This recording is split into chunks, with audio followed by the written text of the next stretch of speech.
Okay, welcome back to Open Studio. Today, I want to go over our session template. This is my personal session template that just automatically loads when I open Ableton 12. I'm going to link it at the bottom of this video so you can download it for free if you want. Most of the tutorials that we make on this channel are made with some version of this type of session. So the more you use this template, the more you can adapt it to your individual workflow, and the more you will be able to understand your sessions a little bit better, not get lost. Within your workflows, things will be better organized for you, and there are just like a lot of benefits to using a template, and in particular this session template I really like. I'll just go over the basics here. You have drums that are placed into a group. So by clicking this button here, it will expand the group. So I have separated them into kicks, snares, claps, hi-hats, and percussion loops. So within Ableton, you have drum racks, and a lot of people who do finger drumming and things like that will want to keep different drum hits within a single rack. So I'll show you. The racks look like this. It's 128 different cells where you can load up samples. So people who want all of their drums on one channel because they want to be able to perform them like that will have, for example, kick, snare, hi-hat, closed hi-hat, whatever, on different cells within a given drum rack. For our purposes here, I like having different drum hits on their own channels because it makes processing them a little bit cleaner and easier. And then if you want all your drums as one bus or channel, you can just use this group here. So you can collapse them. Once your drum composition is done, they can be collapsed into this drum group. And then I have just some basic processing that we've put on the drum group. So what you would do with these drums is you would find, in your browser, all of the kick snares you could possibly imagine using in this particular session. Load them up here. Same with snares, claps, hi-hats. And then there's an audio channel here just for percussion loops. So I know a lot of producers like to use pre-made stuff that they download from Ableton packs or Splice or whatever. So that's where your percussion loops can live. They get processed with the same drum bus as all of your MIDI channels that have, other individual hits on them. So this could be, a shaker loop or some groove percussion. You can, of course, have as many as you want of these. If you duplicate it, you can have multiple percussion loops. Load up your drums with as much texture as you want, but they all live here in this little folder. Similar with the bass, I'll expand that, and I just have one channel within the bass group. I've titled it Bass MIDI because it's a MIDI track. Sometimes people use audio samples for bass as well, so you could put that in there, but a lot of my songs will have like kind of two different bass ideas in them. So I've grouped them together in this bass group, again with just some basic processing. I've got an instance of Roar, which is this new saturation plugin from Ableton, and a glue compressor that is sidechaining to my sidechain channel, which I'll get to a little bit later. This here is another audio channel where you can just throw a sample.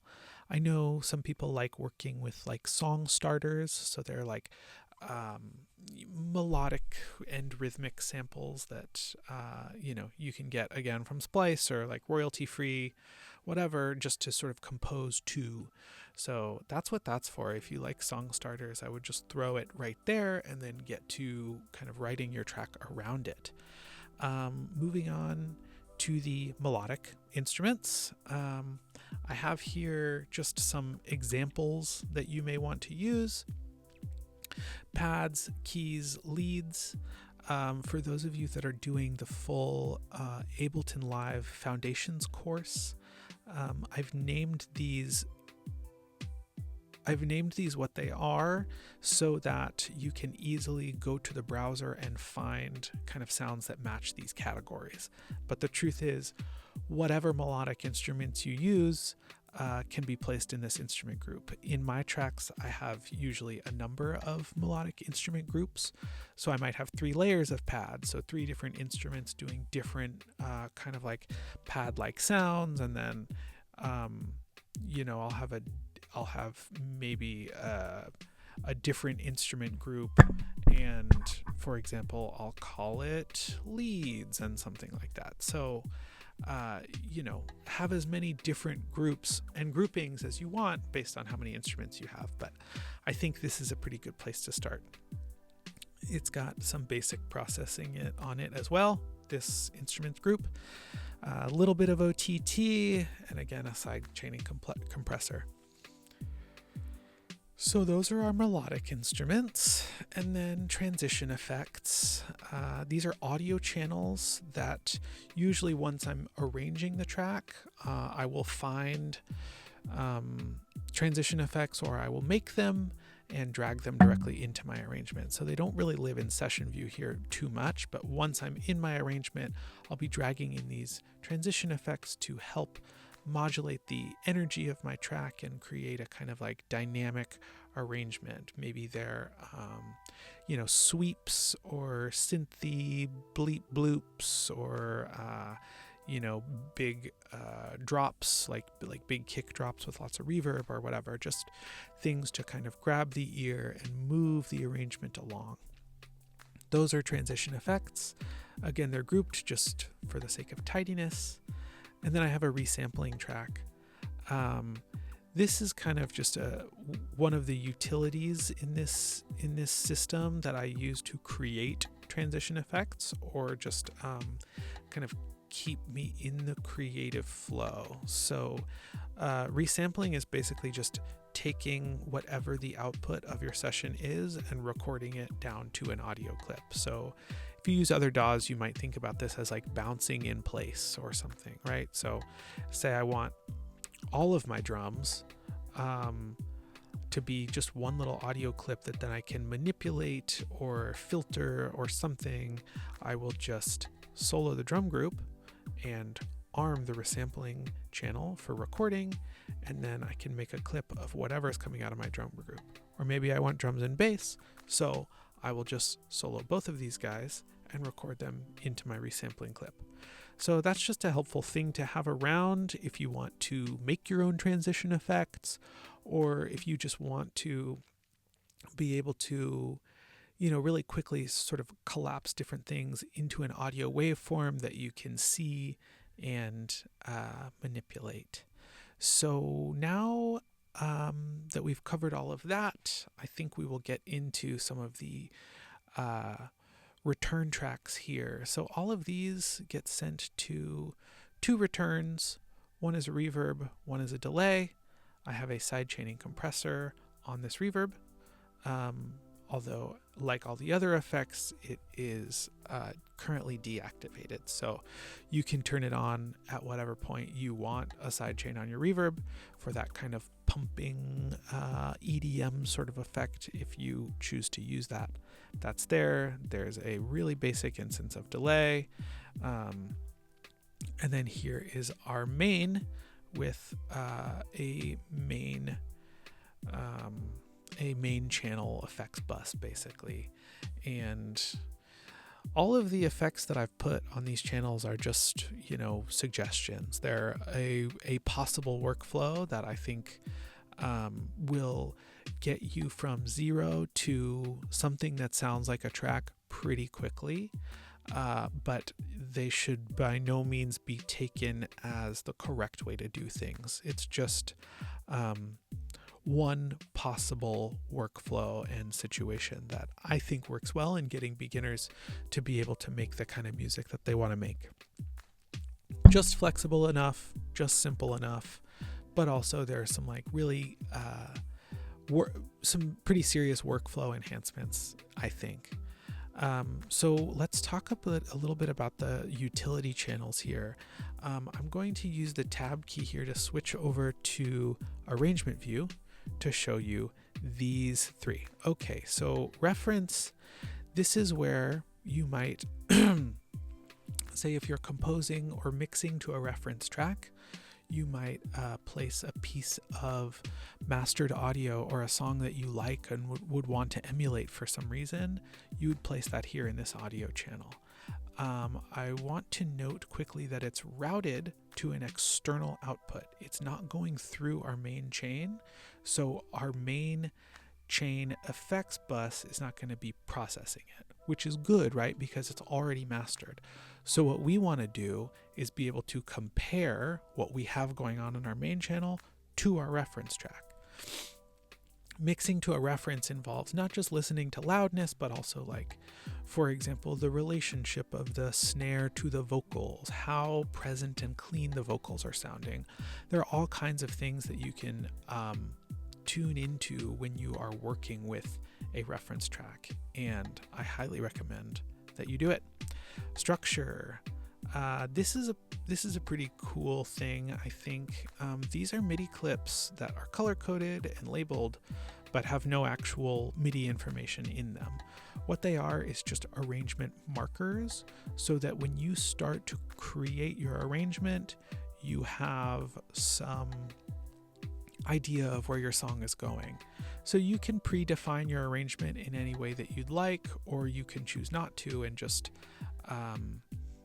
improvise it. But I have found that it's helpful to have at least a loose structure in mind when I begin, so that, again, I know how to kind of like structure and control the energy of my song, right? So here in this double length chorus towards the end is probably going to be the climax in energy of this composition, and then the outro is when it kind of starts to fade. There's another dip in energy here in the breakdown, and it's really helpful in just being able to make quick arrangement decisions, like, oh, the first half of the second verse, that could be a nice place to drop the bass out for a little bit of variation. Or in the second half of this double length chorus, maybe that's when I'm going to have my tambourine loop to like really drive home the energy of this composition. But feel free to change this arrangement. Maybe you don't want a double length chorus there. Maybe your outro's really long. Maybe you don't like this pop song structure and you want to think in terms of builds and drops if you're making more kind of dance oriented music or something. So yeah, you can use that if you like. And then there's our sidechain channel. So sidechaining creates an effect called ducking. A lot of people will sidechain various things to their kick drum to make sure that their kick drum has presence. So when the kick drum hits, these other things that are sidechained to it via, in this case, a compressor, will kind of get out of the way. Sidechaining can be done in all kinds of ways, though, not related to the kick. I like having kind of an auxiliary sidechaining channel separate from the kick, so that if we want to chain different things to that and also to the kick, we can. It's just another option. One thing to note about this channel is that its volume is all the way down. You are not hearing it. You can create a MIDI clip with this dummy kick, and it will trigger whatever sidechaining compressor is chained to it. But you're not actually hearing the clip. You're just hearing the effect on the compressors that it is feeding, if that makes any sense. So I'll give you an example for our instrument group.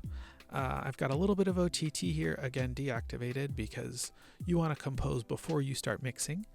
And then a glue compressor, which I have sidechained here to the sidechain channel. So there's nothing on this sidechain channel, but say if I created a clip here with a 4 on the floor pattern, right? So that's our 4 on the floor kick. Then any compressor that we chained to that kick will kind of, the rhythm will be reflected in that. So a lot of the time I will just drag this thing across my track and then have whatever compressors I want be triggered by this, and therefore affect their signals in a rhythmic way. If you want to sidechain things to your kick, you can obviously just do that with the exact same sidechaining compressor as you have here with your instruments. If you want to put this on a different thing, you can just copy it with Command C and paste it into any device chain you want to. So those are the utility channels in the Open Studio session template. I hope this was helpful. It is, like I said, totally free, and it's linked in the description to this video. And I hope that you use it. I hope that you adapt it to your own personal practice. And I hope that all of your music making sessions are beautifully organized and distraction free, and make it really easy to reach their completion. Okay, enjoy. Thanks so much. See ya.